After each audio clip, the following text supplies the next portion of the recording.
Hello there. I wanted to take some time and talk about something that is near and dear to my heart, which is helping people be successful when interviewing, when searching for new jobs, or first time jobs straight out of school, and giving you those tips and things you need to be successful in that realm.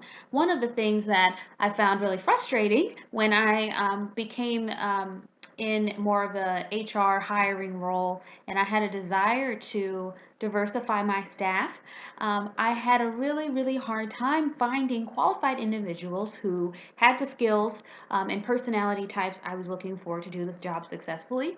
But also, if I did find that resume that I thought lined up with what I was looking for, I often found that the individual was not prepared for the workplace or they didn't interview well. And it is really hard when you are one of three or four people at the table and you're really vouching for a person, but they just don't interview well.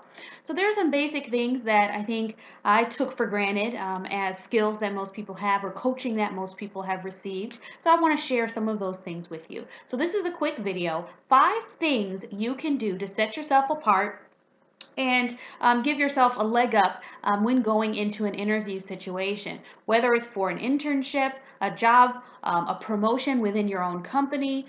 These are some of the things that you want to make sure you do to make sure that you stand out when compared with the other applicants. One of the most difficult things is standing out when you don't know what you're up against. A lot of times you're in for an interview, you don't know who they've talked to already. You don't know who they're going to be interviewing with the day after or later that same day or later in the week. So you're going in blind in a way. So you've got to present yourself the best way you know how to give yourself that extra boost.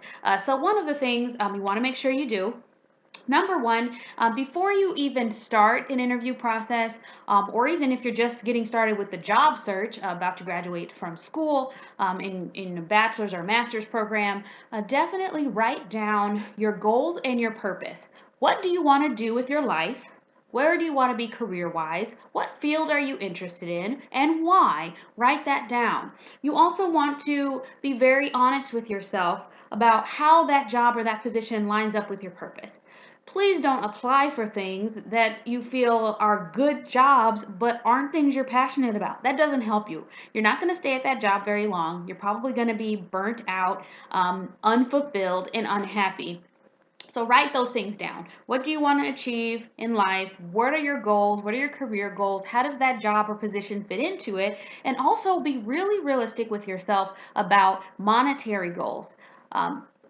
Write down your list of bills and responsibilities. You need X number of dollars per month to pay for your car and gas and insurance and rent or whatever your obligations are, student loans. How much money do you need to make to live off of? What is your bottom dollar? Break that down per hour and break that down in annual salary. If you know going into a job interview that you need minimum $22,000 to live off of, then you know that you cannot accept less than that. That gives you kind of that negotiating room. So if you're offered something that's a little lower than you would like, you have some solid points to go back to say, no, I was really hoping for this amount and this is why. And that gives you that place to negotiate. Number two, research, research, research. I cannot tell you how many times I sat down with someone in an interview and they had done no research whatsoever. They didn't understand the company or the organization. They didn't understand what was going to be asked of them in the position. They hadn't even read the job description fully. Do this, people. Read the job description. Go on the company or the organization's website and ask questions. Part of research, sometimes you submit resumes and maybe you don't get a call back, but you can call that organization, speak to an administrator, and ask if there's somebody you can do an informational interview with. And a lot of times they will oblige you. I've done several of those with college students and with people that were job searching, where I just sat down with them for an hour, had them ask me questions about what I did, about the organization, the company I worked for, and they went away knowing more about the company and organization and whether or not it was a place they would want to work in the future. So definitely take advantage of that. Do those informational interviews. Go online. Information online is free. And of course, if you know anybody that has an in with that company or organization, sit down with that person and get the pros and cons and what the culture is like and what to expect.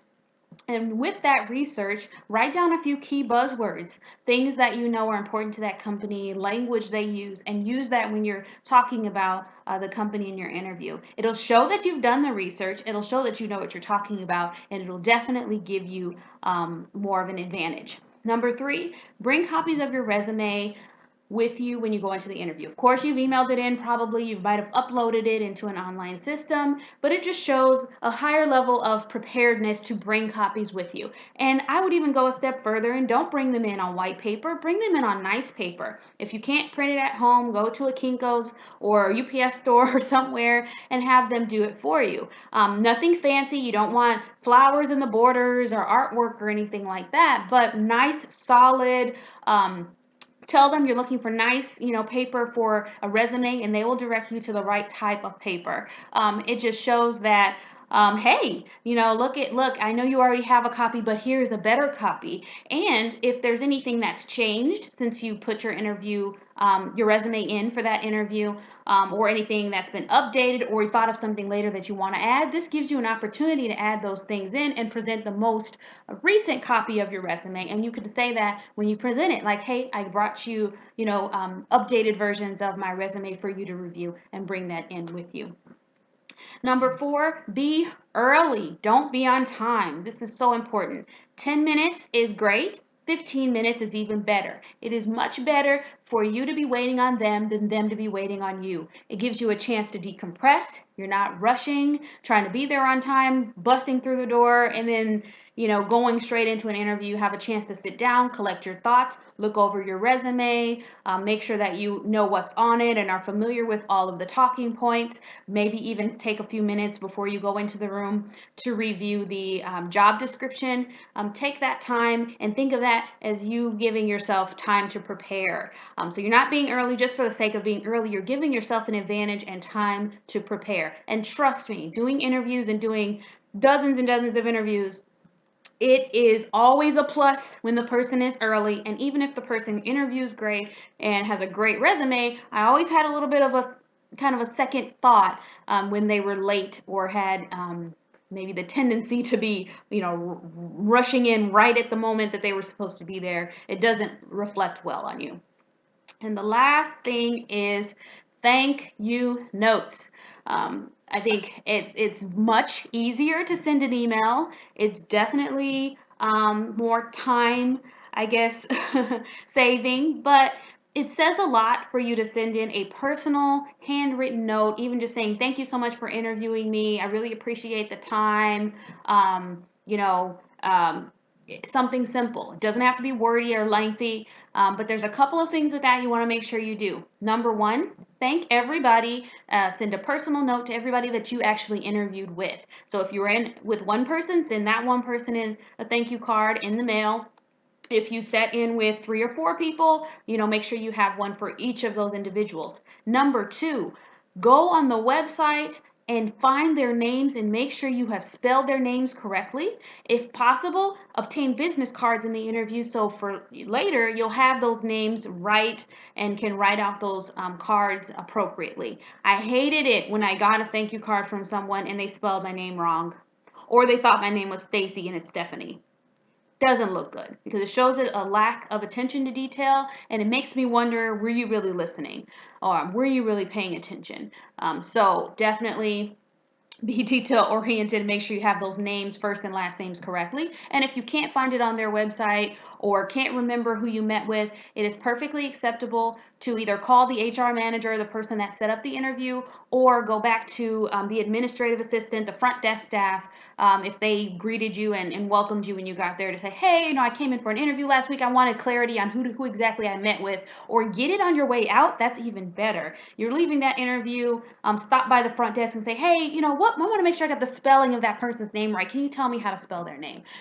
It is professional. It's a great thing to do. And it also, when they get that in the mail 2 or 3, 4 late days later, it puts you back on their mind. So it's also something that sets you apart, because everybody else who didn't send a thank you card, maybe a little easier to fall off the radar if you're the one person that took the time and did do that. And also thank the administrator or the front desk staff person that welcomed you or offered you water or coffee when you got there. You never know the influence of that individual.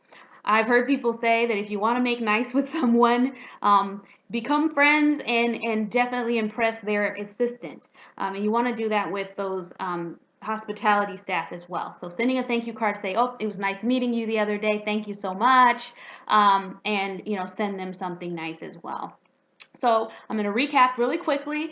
So I hope you take these to heart, take these interview tips and run with them. If you do this and have some great results, I'd love to hear about it. Or you have questions, I would love to hear about that. So number one, write down your goals and purpose and know what those are, including salary and what you need to be paid to survive before you go into that interview. Number two, do the research. Know the company and organization you're interviewing with. Try to find out what their culture is like, what the job entails, and a little bit more about what your expectations should be going into that organization or workplace. Number three, bring updated copies of your resume. If possible, print them on nice paper. It just shows attention to detail and it shows that you're organized. Number four, be early. 10 minutes is great, 15 minutes is even better. And use that time to decompress, prepare yourself for the interview, and look over materials before you walk into the room. And the last thing, send thank you notes. Notes to the people that interviewed with you, and also a note, if possible, to the person that welcomed you in if there was an administrator or front desk staff. I hope that helps you. Those are things that I definitely noticed and loved it when people did. And those are things that I personally do on a regular basis when I meet with someone. So definitely use those tips. I hope that is something that gives you an advantage in your interview process. And I hope that you're purposeful in all that you do